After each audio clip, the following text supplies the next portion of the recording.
Boa noite a todos, irmãos e irmãs aqui presentes e aqueles que puderem, de alguma forma, ver essa mensagem posteriormente. Então, hoje, dando sequência às nossas reuniões, com palavra, em dois modelos que temos visto recentemente. Um é a palavra de alinhamento e direção, fundamentada especialmente no alimento diário. E outra é a palavra fundamentada na Bíblia, para que possamos apossar das verdades. Então, duas maneiras que estamos praticando para cooperar com a igreja e fundamentar toda a igreja. Então, hoje, nós estamos terminando esse livreto aqui. Não desperdice seu tempo, e estamos na quarta mensagem, que fala: a palavra estava com Deus e a palavra era Deus. Então, no livro de João, a palavra de hoje ela é fundamentada especialmente no livro de João, também Apocalipse e Ezequiel. Então, João capítulo 17, versículo 21 a 23, diz assim: a fim de que todos sejam um, e como és tu, ó Pai, em mim e eu em ti, também sejam eles em nós, para que o mundo creia que tu me enviaste. Eu lhes tenho transmitido a glória que me tens dado, para que sejam um, como nós o somos, eu neles e tu em mim, a fim de que sejam aperfeiçoados na unidade, para que o mundo conheça que tu me enviaste e os amaste, como também amaste a mim. Esses 3 versículos, eles dizem muito para nós. Queremos deixar enfatizado isso aqui, mostrando a relação plena entre Deus, Cristo e o Espírito. Desde a eternidade passada, Deus Pai, Deus Filho e Deus Espírito já existiam juntos, eles coexistiam, e com a vinda do Senhor eles se tornaram também co-inerentes.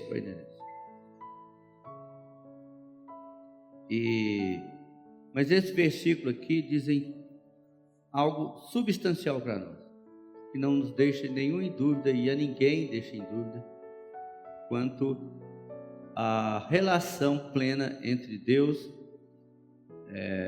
Cristo e o Espírito. Mas aqui especialmente, porque aqui o Senhor ainda estava vivo, ele deixa muito explícito: a fim de que todos sejam um. Então, isso aqui nos fundamenta, irmão, numa percepção. Todos, você, eu e cada um de nós, sejamos um. Porque Deus o Pai, Deus o Filho, Deus o Espírito são um. Então, eles fundamentam a nossa percepção de que nós também precisamos ser um com eles.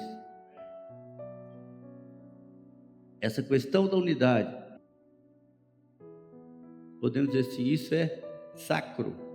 Isso não podemos perder a percepção e a visão da unidade que importa diante de Deus. Essa unidade começa em Deus, Pai, o Filho e o Espírito, e eles claramente dizem assim: a fim de que todos sejam um. Então nós devemos preservar, batalhar pela questão da unidade. E como és tu, ó Pai, em mim e eu em ti, veja a coexistência dos dois, a coinerência dos dois, eu e ti, tu e tu em mim, nós somos também, e como tu és tu, ó Pai, em mim e eu em ti, puxa vida, É tremendo. Não deixa dúvida para nós. A deidade de Cristo. Alguns no passado, e até não é do passado, sempre tem essa questão, será se Cristo é Deus? Mas aqui não deixa dúvida. E também sejam eles em nós. Aqui João está muito enfático em dizer que nós também devemos ser um neles, como nós o somos. Tem algo mais substancial do que isso aqui? Algo mais forte do que essa palavra? Não deixa dúvida nenhuma. Eu lhes tenho transmitido a glória que me tens dado, para que sejam um como nós o somos. O Senhor ainda vivo nessa terra, Ele já tinha essa preocupação de levar a percepção para os discípulos de que Ele e o Pai eram um. O sentimento é de graça, levar a graça para com as pessoas, para os discípulos, para que eles percebessem que o Pai e o Filho eram um. Olha a coisa tremenda. Essa é a preocupação de João naquele momento. Por que João tinha essa preocupação? Porque já no final do século I, já tinha essas questões relacionadas à unidade. Uma única palavra, um único sentimento para com Deus, o Deus triuno. E por fim, versículo 23. Eu neles e tu em mim, a fim de que sejam aperfeiçoadas a unidade. Então a unidade, ela precisa ser aperfeiçoada. Está claro esse versículo? Olha só, irmãos. No início, confira com a sua experiência. Quando a gente crê no Senhor, o Senhor nos faz um com os demais irmãos e com o Senhor, Pai, Filho e Espírito Santo. Mas esse um inicial ainda é meio trôpego ainda, não bem fundamentado ainda, não bem constituído em nós. Mas aqui o Senhor está falando muito claro que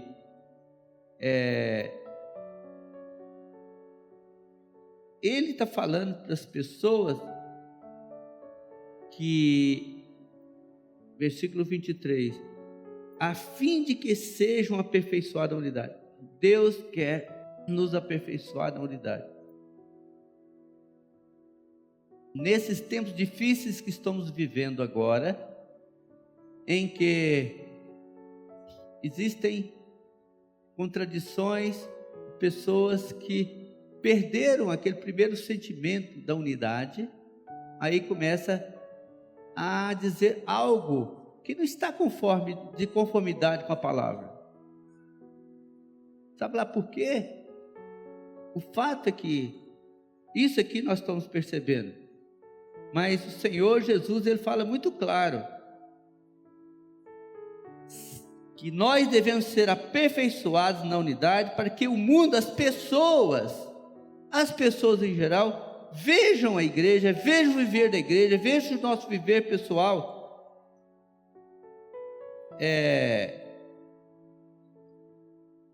Nós devemos ver e reconhecer que Ele, Pai, enviou o Senhor e o amou. Nós também devemos dar esse testemunho. O Senhor, Deus e o Pai quer se apresentar para nós, e o Senhor foi enviado para nós para que nós pudéssemos amá-lo também, e ao Deus e o Pai, como também amaste a mim. Tal amor, ágape, que Deus amou o Filho, o Senhor também está mostrando. Olha, amem a mim também, ama a Deus. Algo tremendo isso aqui, tremendo. Essa é uma palavra introdutória nessa mensagem.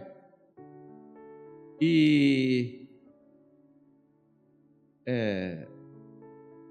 nós precisamos de ver o apóstolo João, quando ele escreveu os seus livros, ele já estava na sua idade avançada, mais que 90 anos, e experiente.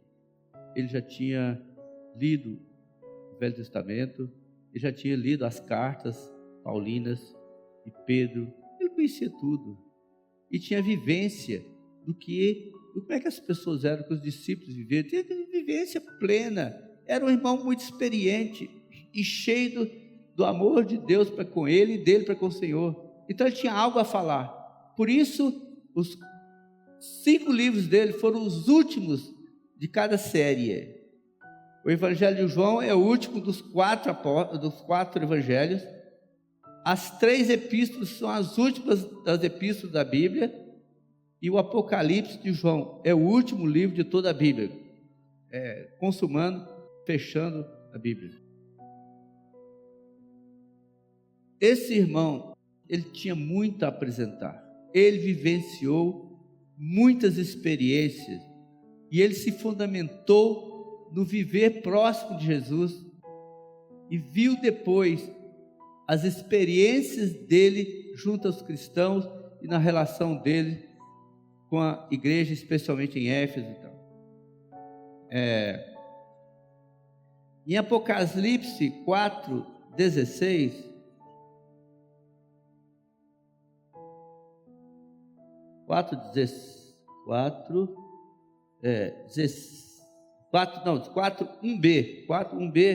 segunda parte, portanto, diz assim: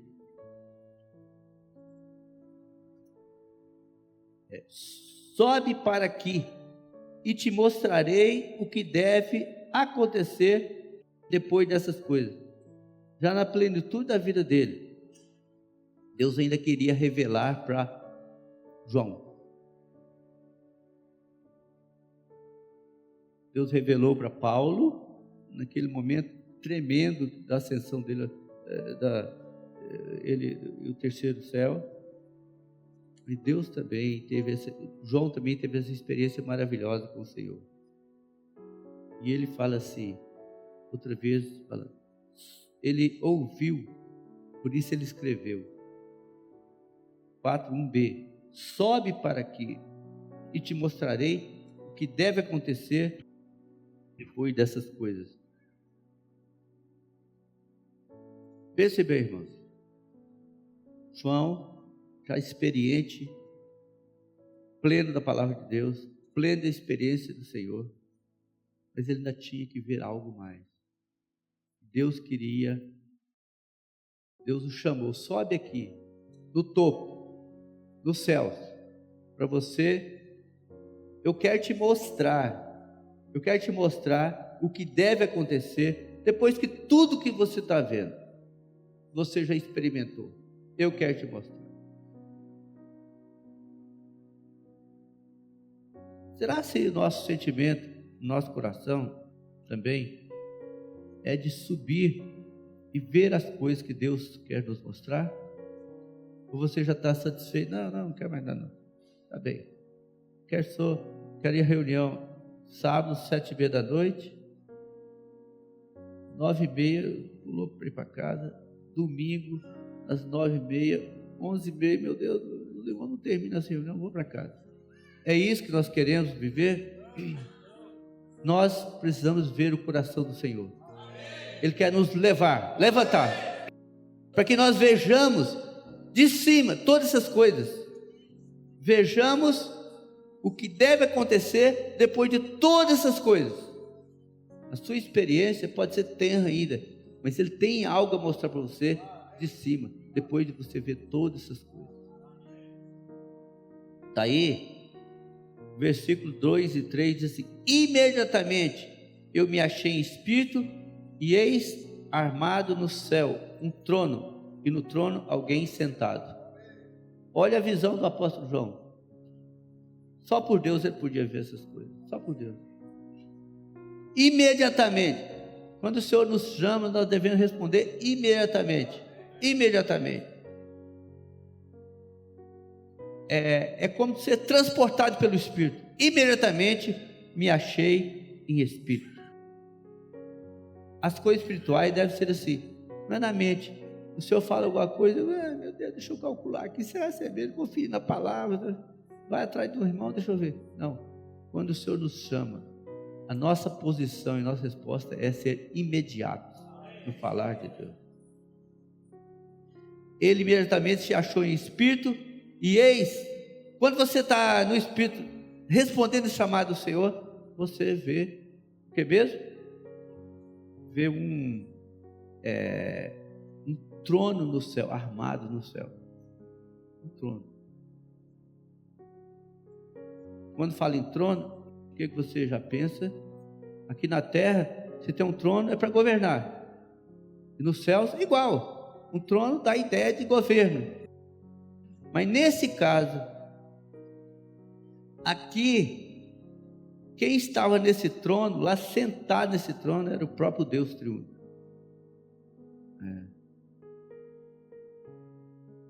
Por isso, o sentimento desses dias, qual é? Olha, ontem mesmo tivemos a reunião, alguns irmãos estiveram aqui, e o sentimento era desfrutar de tudo o que está acontecendo no nosso meio, tudo o que o Senhor tem falado para nós, e nos sentimos como no céu, um voo de uma águia. A águia nos céus, ela vê tudo, ela vai sendo levada pelo vento, ela vê tudo, desfruta. Imagina aquelas paisagens maravilhosas, ela vendo tudo aquilo ali. Puxa vida, nós precisamos estar nessa condição de simplicidade, voar como a águia, para ver tudo de cima, e nosso sentimento de tranquilidade, de ver, nossa, tem muita coisa aqui. E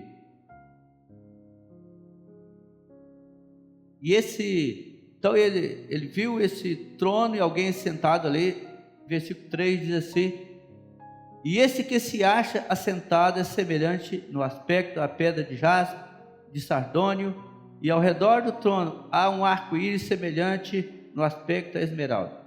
Eu não tenho como detalhar isso aí, mas vamos ver os versículos, capítulo 4, versículo 5 aí daqui, ó. 5, do trono saem relâmpagos, vozes e trovões.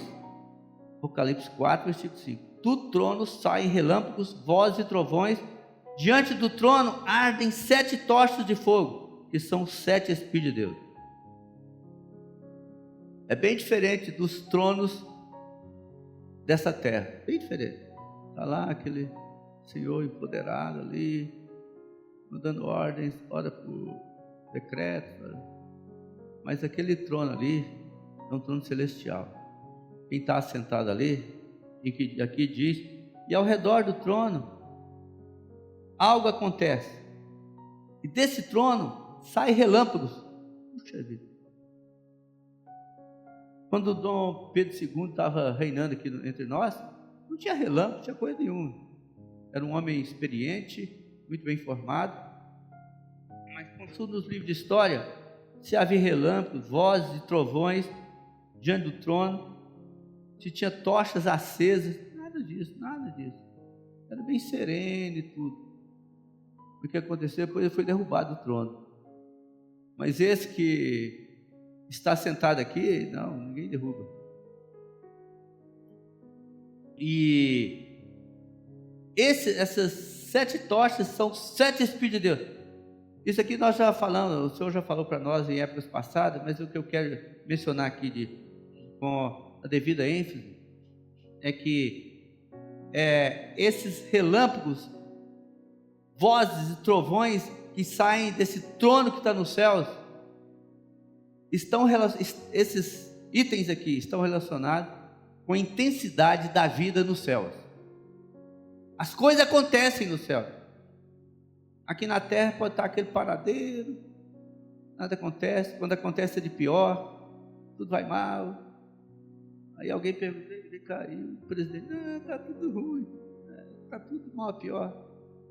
Mas aqui está claramente mostrando que nos céus as coisas estão acontecendo. Relâmpagos, vozes, trovões, mostrando que nos céus a intensidade da vida é muito forte.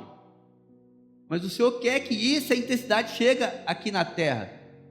Porque se chegar aqui, você, eu e toda a igreja, vamos ser fortes também.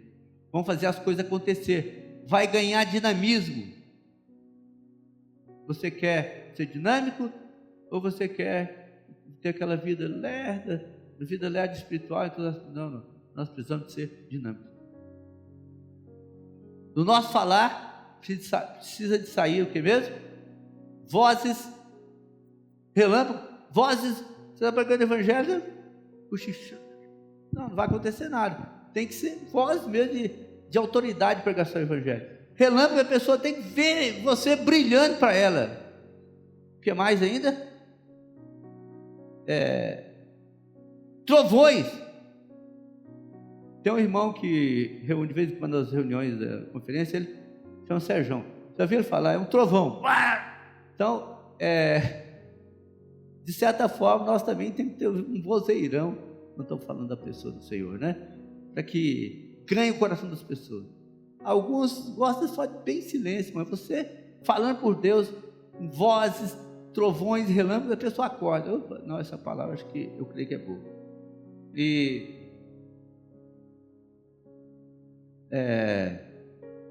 versículo, capítulo, então, deixa eu ver aqui, 5, aqui,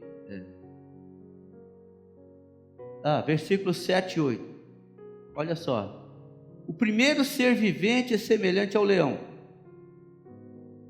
Então tinha esses seres viventes ali que, quando João subiu aos céus, ele pôde ver esse cenário. 4 seres viventes. O primeiro ser vivente é semelhante ao leão. O segundo semelhante ao novilho. O terceiro tem o rosto como de homens. E o quarto ser vivente é semelhante à águia quando está voando. Você já viu águia sem voar? Não me lembro. A águia bonita está voando, né? E voa suave. Então, esses 4 tipos aqui de seres representam os 4 aspectos do Senhor Jesus. O leão, e é descrito, o Evangelho de Mateus fala Cristo como leão, e reina, o Senhor como rei. O Evangelho de Marcos fala o Senhor como servo, o novilho ou boi serve, coopera. E o terceiro como rosto de homem. Quem é este? Está descrito aonde? Lucas, que é o evangelho que fala o Senhor como homem. E o último, que eu já introduzi, é como águia, o Senhor como águia, o Senhor como Deus, está no céu. Acho que isso aqui nós os irmãos já falaram muito, o irmão Pedro já comentou muito, o irmão Dom já começou na época, mas eu queria focar no versículo 8, do capítulo 4, versículo 8. E os 4 seres viventes, leão, próximo, novilho, próximo, homem, próximo, águia. Esses 4 seres viventes, tendo cada um deles, respectivamente, 6 asas, é um pouco diferente, né? 6 asas, estão cheios de olhos, ao redor, por dentro. Ok, não vou insistir nesses pontos, mas olha aqui, logo a seguir, esses 4 seres viventes, não têm descanso. Alguém parou para ver esse versículo aqui, com essa ênfase? Esses 4 seres viventes, eles não têm descanso, nem de dia, nem de noite. Então, irmãos, o Senhor, expresso e representado por esses 4 seres viventes, Ele não tem descanso, porque Ele quer ganhar cada um de nós, mais e mais, para nos levar aos céus e ver como João viu. Mas também Ele não tem descanso enquanto não ganhar toda a terra. Nas 4 formas que Ele se apresenta: leão, boi, homem e águia. Ele não tem descanso, o Senhor não tem descanso. Eu creio que esse sentimento também deve ser inserido dentro de nós. Não termos descanso enquanto o Senhor não ganhar toda essa cidade. Por isso, o sentimento muito forte tem sido nos passado nos últimos tempos. Saiam, pregue o Evangelho, distribua literatura, alcance os jovens, alcance os adolescentes, para que esses, já cheios do Espírito, possam também trazer os seus pais, para que eles também sejam ganhos. É uma forma de ganhar pessoas. E os adultos, igualmente, nos movimentarmos, para que as pessoas sejam ganhas. Nós não podemos descansar e pensar, não, eu quero a vida da igreja tradicional. Nesses últimos tempos, nossa, está difícil demais. Fala nisso, fala aquilo, me leva a praticar. Eu preferia vir para desfrutar só das reuniões, ouvir uns cânticos maravilhosos, um compartilhar muito bom. Aí eu saio e fico alegre, depois eu esqueço tudo. É isso que o Senhor quer para nós? Não, Ele quer que nós não tenhamos descanso, enquanto o Senhor não ganhar toda essa terra. É diferente. Mas na frente nós vamos ver. Aquelas 3 primeiras, são 7 igrejas no total, os modelos de Apocalipse 2 e 3. Os 3 primeiros modelos já se passaram e não representam mais agora nesse momento. Mas tem uma igreja, depois de Tiatira, tem Sardes, que foi um sacolejo no modelo de Tiatira, Sardes. Restauraram muitas verdades, isso, aquilo, mas eu conheço, já frequentei, nos meus anos 1970, fui a alguns lugares e via, e também às vezes eu tenho que cumprir um laço de amizade, tem que ir em algum lugar, e tem parentes que reúnem em Sardes. Como é que é? Nossa, o coro é uma maravilha. Os cânticos entoados ali, uma maravilha. A palavra do fulano de tal, uma maravilha. Aí sai, esquece tudo. Aí tem que lembrar no domingo seguinte, porque sábado também é difícil para ir. Vou no domingo seguinte que eu recobro aquele ambiente de hino, de coros. Isso é Sardes. Você só vai lá para ouvir essas coisas. Mas cadê a interação com os irmãos? Cadê o trabalho de Deus na sua vida? Mais ainda, você tá descansando ou você está querendo avançar? Com você mesmo, na sua família, entre os irmãos e aí nesse mundo. Então essa é a questão. Então, Sardes precisa de avançar. Por isso estamos em Filadélfia, né? Nós já temos ouvido há algum tempo sobre a igreja de Filadélfia. A igreja de Filadélfia é essa aí, que tem uma vida intensa. A igreja de Filadélfia é como que os céus vêm à terra e dinamiza essa terra. O Senhor traz o seu governo para essa terra e dinamiza essa terra, dinamiza a vida da igreja. Por isso nós devemos sentir como João, vendo tudo isso acontecendo nesse momento, na terra. Ele foi aos céus, nós precisamos ter um sentimento como nos céus, mas também devemos viver essa percepção aqui na terra.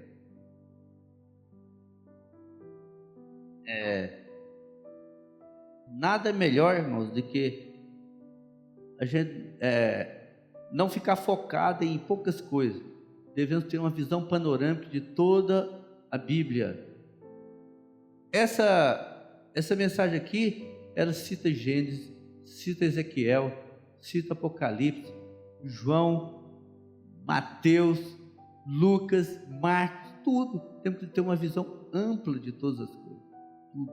Uma visão de percepção da grandiosidade da pessoa do Senhor, da relação tripartite de Deus Pai, Filho e Espírito, que se tornam um. Isso tem que ser muito forte na nossa vida. E capítulo 4, versículo 9 e 10, olha só, 9. Sim, ainda nesse versículo 8, olha assim: nem tem descanso, nem dia, nem noite, nem de dia, nem de noite, proclamando. Esse é o nosso viver. Desculpa aí.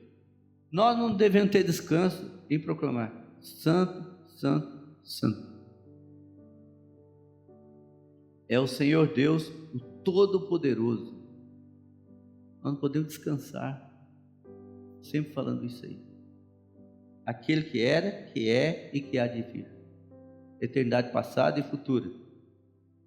Quando esses seres viventes derem glória, honra e ações de graça ao que se encontra sentado no trono, ao que vive pelo século do século, os 24 anciãos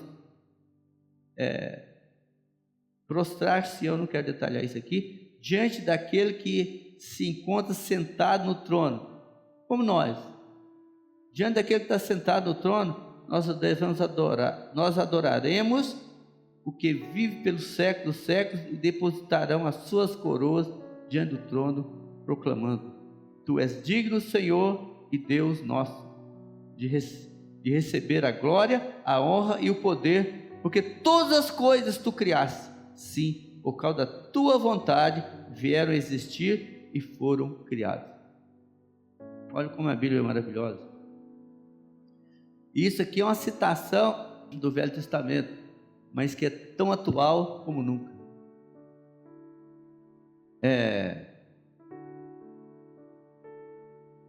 Ok.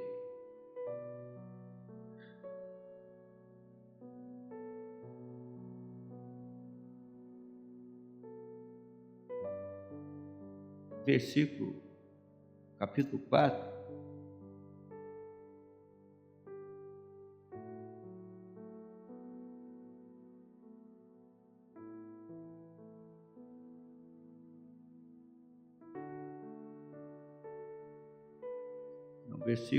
Capítulo 5 de Apocalipse, versículo 6. A visão de João, ainda ascensa aos céus.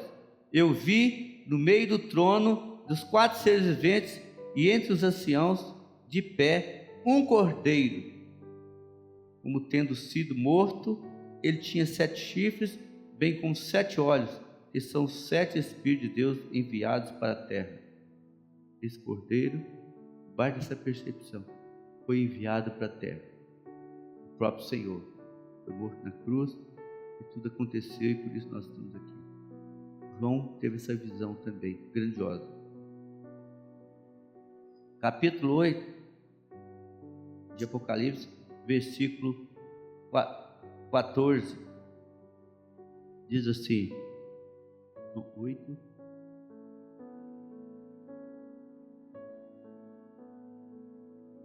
É, 14 eu vou deixar para quando escrever mais um versículo na Bíblia.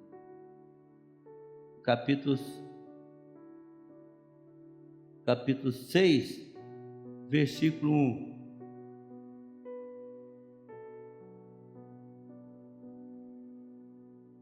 Vi quando o cordeiro, versículo 1. Vi quando o cordeiro abriu um dos 7 selos e ouvi um dos 4 seres viventes dizendo, como se fosse a voz de trovão, vem.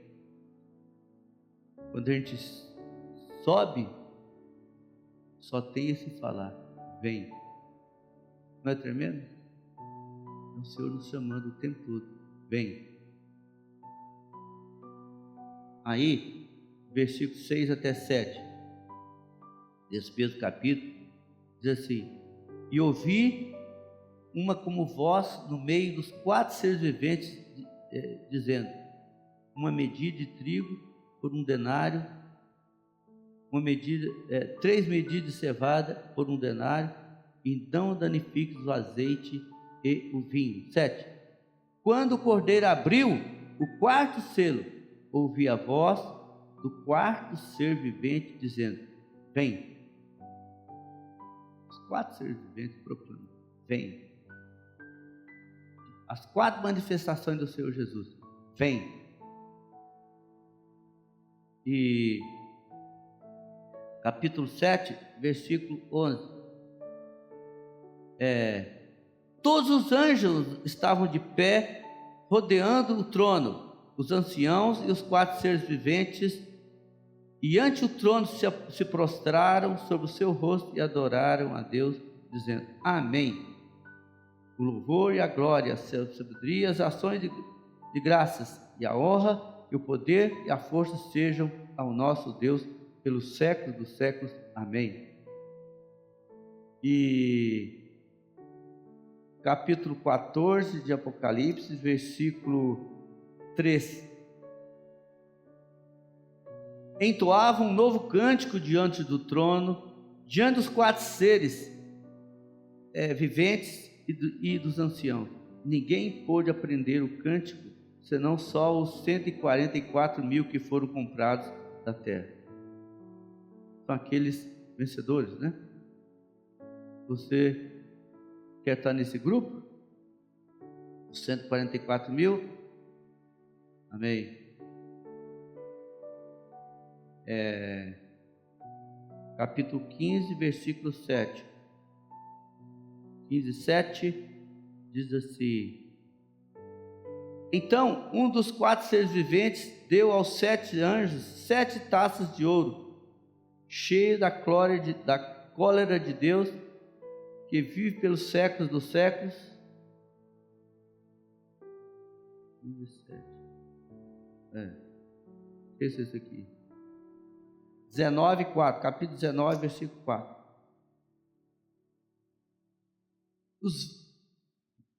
Os 24 anciãos e os 4 seres viventes prostraram-se e adoraram a Deus que se acha sentado no trono, dizendo: Amém, aleluia. Aí,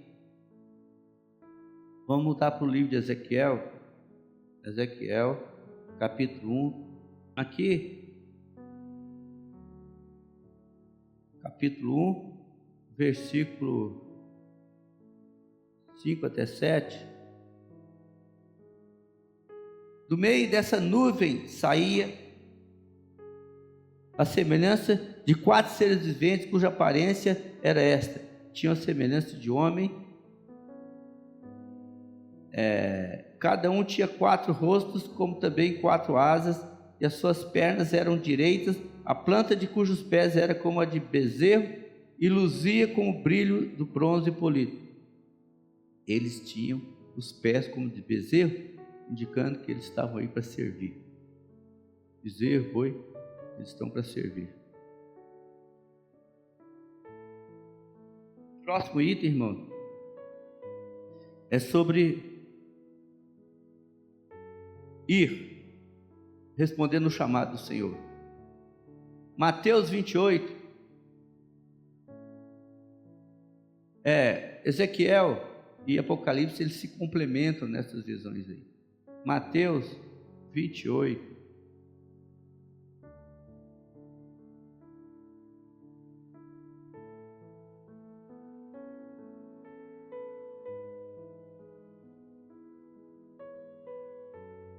É, 28, 20b, começando assim: E eis que estou convosco todos os dias até a consumação do século.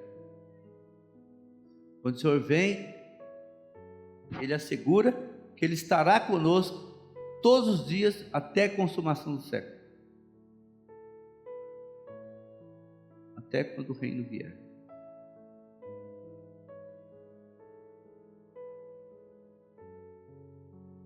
Quando o Senhor veio, passou por aqueles 3 anos e meio, foi morto, ressurgiu, foi ascenso aos céus, foi entronizado e veio como Espírito da vida.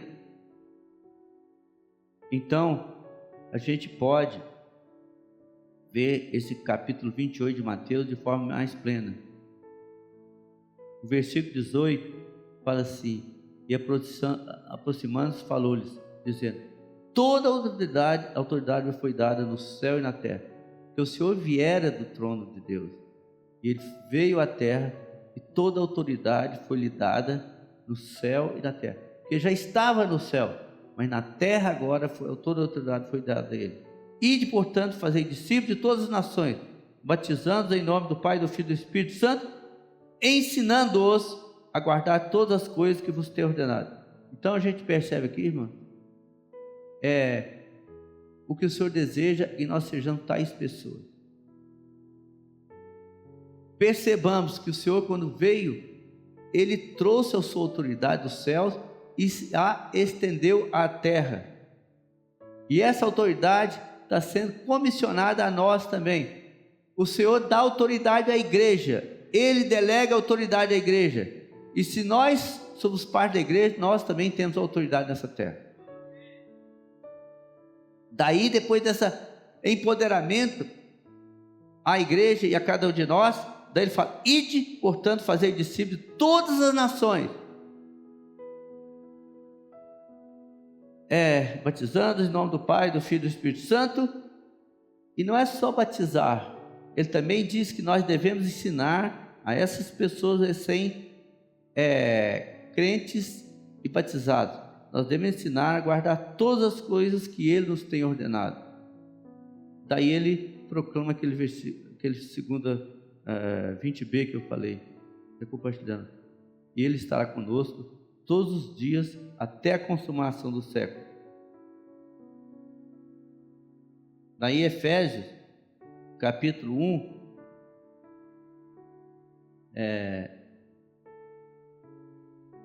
mostra que o Senhor, quando estava nos céus, no trono ali, quando Ele veio à terra, Ele veio com essa autoridade delegada pelo Pai. Na verdade, Ele, Pai e Filho, são um, assim como o Espírito, que aqui já estava em Espírito e em verdade. Então Ele tem toda a autoridade nessa terra. Por isso, Efésios 1, versículo 19, diz assim: e qual a suprema grandeza do seu poder para com os que cremos, segundo a eficácia da força do seu poder. Esse é o Senhor Jesus, suprema grandeza do seu poder para os que cremos nele. E segundo a eficácia da força do poder dele, o qual exerceu ele em Cristo, ressuscitando dentre os mortos e fazendo-o sentar à direita nos lugares celestiais. Por isso essa suprema grandeza de Deus, expressa em Cristo Jesus, Filho e no Espírito Santo. Aí versículo 21, acima de todo potestado e todo principado e potestade e poder e domínio e de todo nome que se possa referir, não só no presente século, como também no vindouro. Se cremos no Senhor e cremos na grandeza do poder dele, nós estamos empoderados também. E esse poder que nos foi concedido, ele também está acima de todo principado, toda potestade, poder e domínio. Então, o que você encontra na rua, onde quer que seja, se tem uma oposição ali, você está empoderado com esse poder e essa grandeza que Deus te deu. Você pode subjugar tudo aquilo que vem contra o poder de Deus. E acima de todo principado, potestade, poder e domínio, e de todo nome que se possa referir, não só no presente século, como também no vindouro. Quando é que você encontrar essas oposições ao poder de Deus, você tem poder para subjugar isso aí? Em Salmos 110,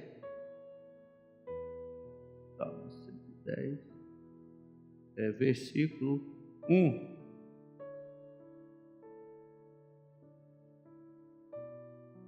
Disse o Senhor ao meu Senhor.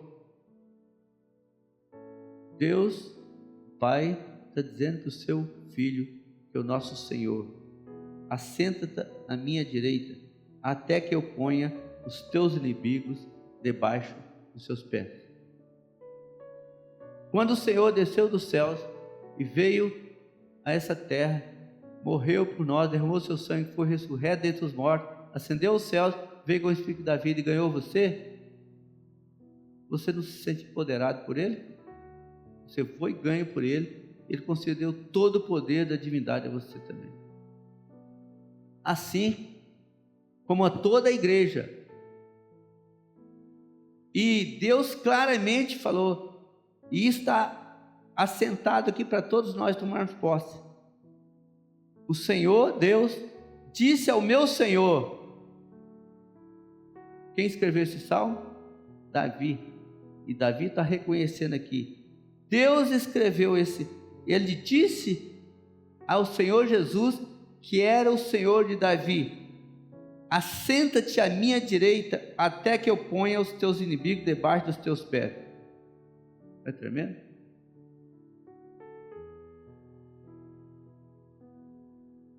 E Mateus 16 é algo tremendo aqui também, porque, como já antecipamos, fala sobre o poder concedido a nós e à igreja. 16, Mateus 16, 18.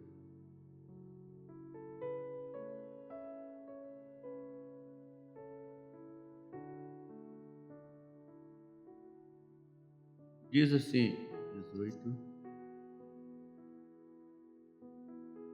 Em verdade vos digo que tudo que ligares na terra terá sido ligado nos céus, e tudo que desligares na terra terá sido desligado nos céus. Isso aqui está querendo dizer que Deus deu esse poder à igreja, e a você e a mim. Se nós cremos no Senhor, se nós fazemos parte da igreja, o Senhor nos deu esse poder. Tudo aquilo que está, tudo que ligar na terra, em oração, em súplica e palavra, será ligado também nos céus. E tudo aquilo que você desligar nessa terra, também será desligado nos céus. Quer dizer, esse poder o Senhor nos concedeu para nossas obras sendo feitas no Espírito, elas têm repercussões nos céus e na terra.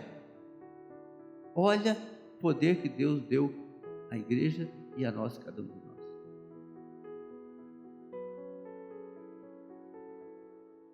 E 16:5, capítulo, esse mesmo livro, 16:5, diz assim: ora, tendo os discípulos passado para o outro lado, não, desculpe, é Marcos, tá?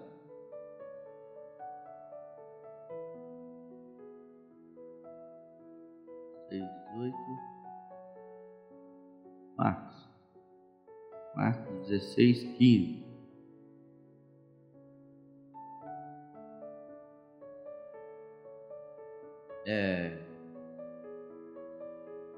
Também poder concedido a nós e à igreja, e disse-lhes: ide por todo o mundo e pregai o evangelho a toda a criatura, sem distinção, a toda a criatura. Aquilo que você ligar na terra será ligado nos céus, se você desligar no céu será desligado na terra.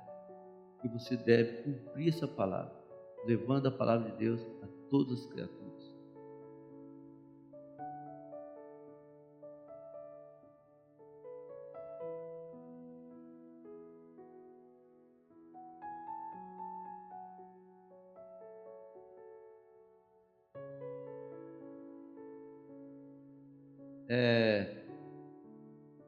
Marcos 16:20. Vou ver se é isso mesmo. Marcos 16:20. Olha só esse versículo.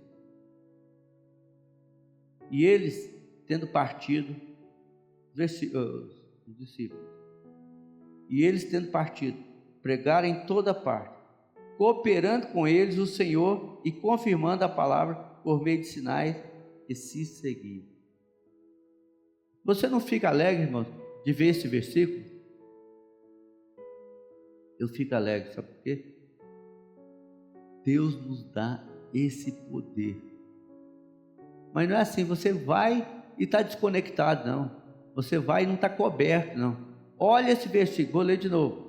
E eles, tendo partido para pregar o evangelho, para estabelecer igrejas, pregar em toda parte, cooperando com eles o Senhor. Você não se sente confortável? Se o Senhor me der uma comissão, eu saio por aí e vou pregar o Evangelho, mas totalmente desconectado de Deus. Não vai funcionar. O Senhor nos envia, mas Ele está cooperando conosco. Ele está nos dando esse suporte que vem dos céus.